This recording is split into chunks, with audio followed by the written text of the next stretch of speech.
नमस्कार दोस्तों, मैं नम्रता श्रीवास्तव आप लोगों का बहुत बहुत स्वागत करती हूँ।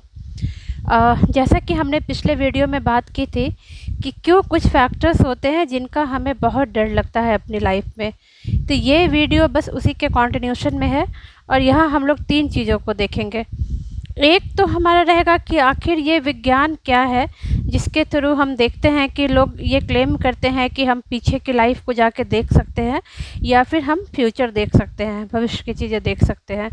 दूसरा हमारा रहेगा कि जो मैंने फियर फैक्टर की बात की थी, मैंने कुछ क्वेश्चंस पूछे थे कि क्यों हमें किसी चीज़ का डर लगता है। तो दूसरा हमारा एक केस स्टडी का मैं डिस्कशन करूँगी लास्ट में, तो वो ये बताएगा कि किस तरह से कई जन्मों के जो डर होते हैं वो हमारा पीछा नहीं छोड़ते जब तक कि हम उस पर प्रॉपर ट्रीटमेंट ना करें। तो इन 2 चीज़ को लेकर है। तो सबसे पहले एक चीज़ हम लोग जानना चाहेंगे कि आखिर क्या अंतर है कि जब कोई व्यक्ति जीवित होता है और जब कोई व्यक्ति मृत होता है।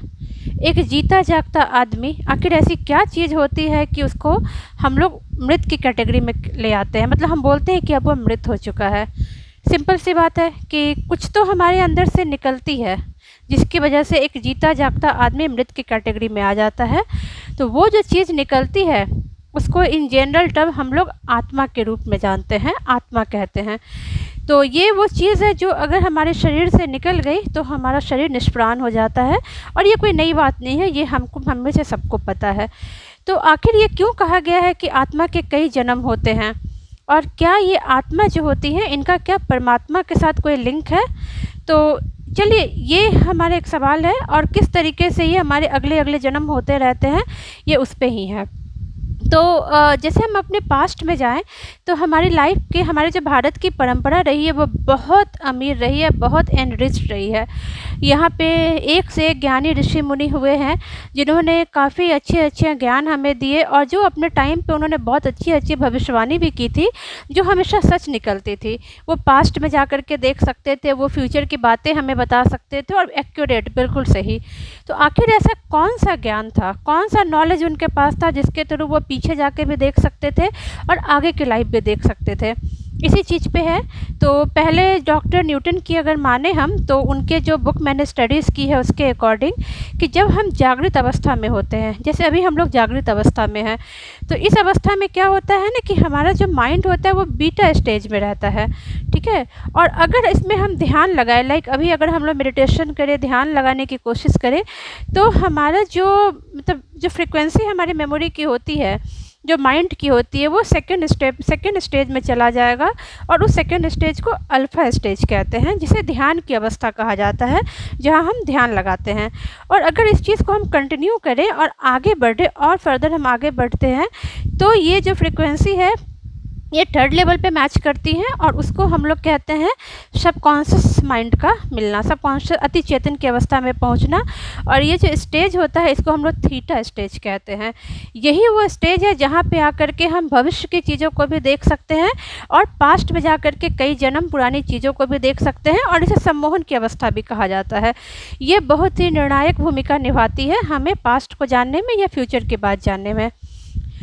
अब बात करते हैं कि मैंने पिछले वीडियो में मैंने कुछ क्वेश्चंस पूछे थे, लाइक कोई अनजाना सा भय हमें क्यों होता है, तो ये उसी के कंटिन्यूशन में है। तो एक केस स्टडी का डिस्कशन यहाँ करती हूँ मैं, जिसमें कि डॉक्टर विज है, ब्रायन विज, उनकी एक केस स्टडी है जिसमें उन्होंने एक रॉबर्टा नाम की लड़की का डिस्कशन किया है। रॉबर्टा एक बहुत ही खूबसूरत लड़की है और टॉम उसके हस्बैंड है। इन दोनों वाइफ हस्बैंड के रिलेशनशिप आपस में बहुत अच्छी बॉन्डिंग है, बहुत अच्छी है। बट क्या है कि इतने के बावजूद रॉबर्टा के मन में हमेशा ये फियर फैक्टर रहता है कि उसका हस्बैंड टॉम उसे छोड़ के चला जाएगा। हालांकि टॉम हमेशा कहता है कि नहीं, ऐसा कभी नहीं होगा, यू आर माई लाइफ, मैं तुम्हें छोड़ के कभी नहीं जाऊंगा। लेकिन रॉबर्टा को कहीं ना कहीं यकीन नहीं होता है और वो बहुत डरती है। तो जब वो डॉक्टर विस के पास आती है तो वो जानना चाहते हैं, वो कई स्टेप से गुजरते हैं और काफ़ी कुछ देखने के बाद उनको ये समझ में आ जाती है कि जो रॉबर्टा की प्रॉब्लम है वो इस जन्म की नहीं है, ये जो ये टेंशन में रहती है वो इस जन्म की नहीं है। उन्होंने सब कुछ देखा, वेरीफाई किया, काफ़ी सारे प्रोसेस से वो गुजरे, तब उन्होंने उसको रिग्रेशन में ले जाने की व्यवस्था की और जब वो रिग्रेस किया उसे, जब वो अपने पूर्व जन्म की यात्रा पे निकली इन्हीं प्रोसेस के थ्रू, जो साइंटिफिक प्रोसेस मैंने अभी बताया था, तो वो क्या देखती है कि वो अपने आप को 9th सेंचुरी में देखती है। 9th सेंचुरी में भी रॉबर्टा एक बहुत ही खूबसूरत लड़की थी और यही टॉम उसके हस्बैंड थे। दोनों के बीच में बहुत अच्छी बॉन्डिंग थी और उस टाइम पे रॉबर्टा प्रेग्नेंट थी। उसकी वो प्रेगनेंसी काफ़ी कॉम्प्लिकेटेड थी और उसे कहते हैं ना कि बेड रेस्ट दिया गया था। उसकी प्रेगनेंसी इतनी कॉम्प्लिकेटेड थी कि उसको बेड रेस्ट दिया गया था। वो हिल डुल भी नहीं सकती थी और बिना सपोर्ट के उसके लिए मुश्किल था। उसी समय क्या होता है कि उस समय कबीले की लाइफ का कॉन्सेप्ट था। तो इनका जो कबीला था उस पर दूसरे कबीले वालों ने आक्रमण किया था और इनके कबीले के, इनके टाउनशिप के लोग, मेल फीमेल जो भी हैं, सब लोग उन लोगों से लड़ने के लिए निकले हुए थे और टॉम को भी जाना था। रॉबर्टा तो जा नहीं सकती थी, तो टॉम को भी जाना था और टॉम जाने को तैयार है। लेकिन रॉबर्टा उसे कहती है कि टॉम तुम मत जाओ, मुझे तुम्हारी ज़रूरत है, तुम्हारे बिना मैं क्या कर सकती हूँ। तो टॉम उसे समझाता है कि रॉबर्टा तुम परेशान मत हो, मैं आ जाऊंगा और तुम्हें सुरक्षित जगह पे पहुंचा दूंगा, अभी मेरा जाना ज़रूरी है। ये कहकर टॉम निकल जाता है। अब रॉबर्टा बहुत दुखी हो जाती है। उसको लगता है कि अब मेरा टेक केयर कौन करेगा, मैं तो अकेले हिलडुल भी नहीं सकती, उठ भी नहीं सकती। तो वो यही कहते हैं ना कि लास्ट टाइम पे हम जो सोचते हैं ना, वो हमारे लिए बहुत इम्पॉर्टेंट हो जाता है। तो यहाँ पे लास्ट टाइम पे उसके अंदर एक फ़ियर फैक्टर है कि टॉम मुझे छोड़ के चला गया है, अब मेरा क्या होगा। तभी दरवाजे पे दस्तक होती है। उसे लगता है कि उसका हस्बैंड वापस आ गया है, लेकिन वो देखती है कि वो उसका हस्बैंड नहीं था, वो आक्रमणकारी थे जो उनके कबीले पे आक्रमण किए थे और वो लोग घुस जाते हैं इसके रूम पे और वो लोग रॉबर्टा के साथ बहुत गलत करते हैं और उसे मार भी देते हैं। मारते भी इस तरीके से हैं कि उन्होंने उसके पेट में तलवार डाल दिया और उसके अलावा उसे स्लैश कई टुकड़ों में उसे काट भी दिया है। और जब उन्होंने पेट में तलवार डाला तो बच्चा तो मर ही गया, फिर रॉबर्टा भी मर गई है। और मरते समय रॉबर्टा यही बात सोच रही है कि टॉम उसे छोड़ के चला गया, टॉम उसे छोड़ के चला गया। यही करते हुए उसका डेथ हो जाती है। उधर टॉम आते भी हैं बाद में, बट वो बहुत अफसोस करते हैं, वो काफ़ी रिग्रेट करते हैं, बट अब कुछ हो नहीं सकता। एक लाइफ ख़त्म हो गई। अब देखिए सेकंड फेज इसका देखिए, वापस से डॉक्टर विज ने रॉबर्टा का फिर से रिग्रेशन किया जो करंट लाइफ में अभी ये थी। तो पता चला कि उस लाइफ के बीतने के 1000 साल बाद जो इसने अपनी लाइफ देखी, वो उसने देखा कि वो फिर से एक बहुत ही खूबसूरत सी लड़की है, 24-25 साल की या मे भी उससे कम की ही लड़की है वो। और यही टॉम जो उस जन्म में उसका हस्बैंड था, वो उसके ग्रैंड मदर है। रॉबर्टा के जो पेरेंट्स हैं उनकी जब ये बचपन छोटी थी तभी उनकी डेथ हो चुकी थी और ग्रैंड मदर ने ही इसे पाल पोस के बड़ा किया था। और अब उसकी ग्रैंड मदर काफ़ी ओल्ड हो चुकी है, वो बेड रिडेन हो गई है। ध्यान दें, फर्स्ट लाइफ में रॉबर्टा प्रेगनेंसी की वजह से बिल्कुल बेड पे थी, हिल डुल नहीं सकती थी, और अब इसकी ग्रैंड मदर बिल्कुल बेड पकड़ी हुई है उम्र की वजह से, वो बूढ़ी हो चुकी है और वो कम्प्लीटली रॉबर्टा पे डिपेंडेंट है। रॉबर्टा उनकी बहुत सेवा करती है, बट धीरे धीरे करके रॉबर्टा को ये एक बर्डन की तरह लगता है। उसे लगता है कि अब मुझे मेरी लाइफ जीनी है, मैं कितना इनके पीछे टाइम दूँ, और वो अपने बॉयफ्रेंड के साथ निकल पड़ती हैं अपने ग्रैंड मदर को यूं ही छोड़ करके। अभी क्या होता है कि वो अपने ग्रैंड मदर को छोड़ के चली गई, उसने एक बार भी नहीं सोचा कि इनका क्या होगा। तो अब क्या है कि वो काफ़ी मस्ती करती है, अपना बॉयफ्रेंड के साथ घूमना फिरना, हर एक एंजॉयमेंट वो करती है, और वो वहाँ भी प्रेग्नेंट हो जाती है। जब वो प्रेग्नेंट होती है तो बॉयफ्रेंड उसे एक्सेप्ट करने से मना कर देता है और बोलता है कि जब ये मुझे लगेगा कि ये बच्चा मेरा है तभी मैं इसका टेक केयर करूँगा, अदरवाइज़ मैं अभी कुछ नहीं कर सकता। तो अब रॉबर्टा को वेट करना है बच्चे के जन्म का, ताकि वो प्रूव कर सके कि ये उसी का बच्चा है। लेकिन फ़िलहाल उसे वापस अपने ग्रैंड मदर के घर पे आना पड़ता है। जब ये वापस आती है तो ये देखती है कि इसकी ग्रैंड मदर मर चुकी है।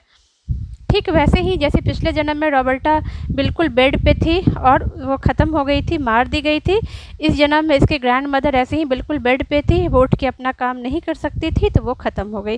रॉबर्टा को बहुत अफसोस होता है, उसे बहुत रोना भी आता है कि मैंने अपनी ग्रैंड मदर के साथ ऐसा कैसे कर दिया, वो तो मुझे इतना प्यार करती थी। वो इन क्वेश्चंस को सोचती है कि मैंने ऐसा कैसे कर दिया। तो डॉक्टर विस बताते हैं कि ये एक रिवेंज का मामला था। पहले लाइफ में रॉबर्टा ये सोचते हुए ख़त्म हुई थी कि टॉम मुझे छोड़ के चला गया, यही टॉम इस जन्म में इसकी ग्रैंड मदर बना और रॉबर्टा उसे छोड़ के चली गई। तो ये एक रिवेंज का विषय था। तो हम देखते हैं कि किस तरीके से एक लाइफ के कर्म दूसरे लाइफ को भी अफेक्ट करते हैं। अब यहाँ पे देख लेते हैं, अभी जो रॉबर्टा सेकेंड लाइफ जो थी उसके ग्रैंड मदर की, चूँकि वो प्रेग्नेंट थी, तो ग्रैंड मदर के डेथ के कुछ दिनों के बाद रॉबर्टा के भी बेबी बर्थ के दौरान मृत्यु हो जाती है। उसकी बॉडी ऐसे उसके जो आत्मा है वो फ्लोट कर रही है और वो देख पा रही है कि उसका बेबी, अपने बेबी को वो देखने की कोशिश में है। तो ये दोनों ही बर्थ में प्रेगनेंसी उसके लिए काफ़ी कॉम्प्लिकेटेड रही, पहला में भी और दूसरी में भी, और उसकी डेथ भी इन्हीं रीजन से हुई है। तो अभी क्या देखते हैं कि ये जो अभी जो रॉबर्टा है करंट लाइफ जो उसकी है उसमें वो कंसीव नहीं कर पा रही है, बहुत प्रॉब्लम हो रही है। तो जब वही डॉक्टर विस देखते हैं, इन दोनों घटना को देखते हैं, तो एक तो जो उसके मन में फियर फैक्टर है कि टॉम उसे छोड़ के चला जाएगा, वो कहीं ना कहीं उसकी वो फर्स्ट लाइफ से है, क्योंकि वो वॉर पे चला गया था इसे छोड़ करके। तो ये जान नहीं पाई है कि एक्चुअल रीज़न क्या है, इसे लग रहा है कि वो उसे छोड़ दिया है। दूसरा, जो कंसीव नहीं कर पा रही है, तो इसके सबकॉन्शियस में ये मैसेज चला गया है कि बेबी का बर्थ बहुत मुश्किल है और इसमें कॉम्प्लिकेशंस होते हैं। तो वो सबकॉन्शियस माइंड उसे कहते हैं ना कि वो उस चीज़ को एक्सेप्ट नहीं कर पा रही है, वो कंसीव नहीं कर पा रही है। ये एक फैक्टर था। अब यहाँ पे जो रिवेंज की बात थी, तो या जो फियर फैक्टर था कि ये मुझे छोड़ के चला जाएगा, तो डॉक्टर विस ने फिर टॉम का भी रिग्रेशन किया, क्योंकि उनको लगता था कि जब तक इस सवाल का जवाब टॉम से ना मिल जाए तब तक रॉबर्टा के ये फियर फैक्टर दूर नहीं होंगे, क्योंकि ये काफ़ी सालों से, हज़ारों सालों से इसको कैरी कर रही हैं। तो अब क्या होता है कि वो टॉम का जब रिग्रेशन करते हैं, तब रॉबर्टा को पता चलता है कि फर्स्ट टाइम पे जब आक्रमणकारियों ने उसे मार दिया था, तो फिर टॉम उसके बाद वापस आया था अपने रॉबर्टा को लेने, लेकिन वो मर चुके थे। टॉम को बहुत दुख हुआ था, टॉम को बहुत रोना आया था, उसने जानबूझ के कुछ भी ऐसा नहीं किया था। तो इन सब की वजह से अब रॉबर्टा को यकीन हो जाता है कि टॉम उसे छोड़ के कभी नहीं जाएगा। वो ड्यूटी पे गया था, उसकी मजबूरी थी और वो बच नहीं पाई, इसमें टॉम की गलती नहीं थी।